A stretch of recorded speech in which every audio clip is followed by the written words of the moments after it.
Many people in Minneapolis are outraged after an ICE agent shot and killed a 37-year-old woman in her car yesterday.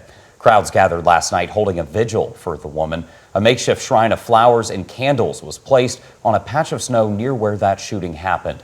Speakers at the vigil called the actions of the federal officers unacceptable and the direct result of a militarized state with no accountability. They also called for charges against the ICE officer. Now we're joined by WAND's Caroline Reese to break down what happened. Caroline, what do we know so far about the victim? Lacey and Darren, a lot has unfolded since that moment. The woman who was shot and killed by an ICE agent in Minneapolis is being identified by the Minnesota Star-Tribune as Renee Good. The shooting happened yesterday morning in South Minneapolis. It was caught on video from multiple angles here.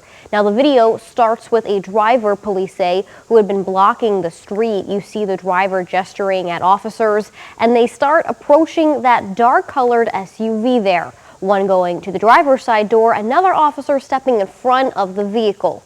Next, we see the driver accelerating, appearing to make a turn. Shots are then fired from an ICE agent.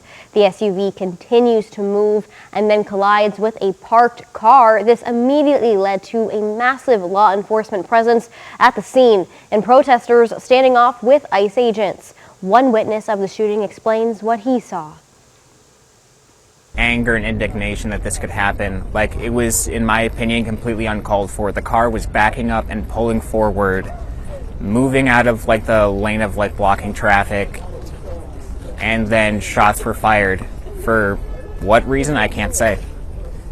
But it does not seem to me any kind of justifiable use of deadly force. And it wasn't long before reaction poured in from state and federal leaders, with conflicting narratives playing out along party lines.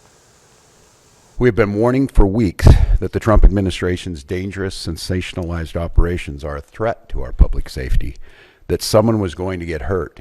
What we're seeing is the consequences of governance designed to generate fear, headlines, and conflict. It's governing by reality TV, and today that recklessness cost someone their life. Governor Walz issuing a warning order to prepare the Minnesota National Guard yesterday, saying that soldiers are ready to be deployed if necessary. Now, the Department of Homeland Security is defending the officer, posting the driver, quote, weaponized her vehicle by accelerating, and went on to say that an ICE officer, fearing for his life, fired defensive shots.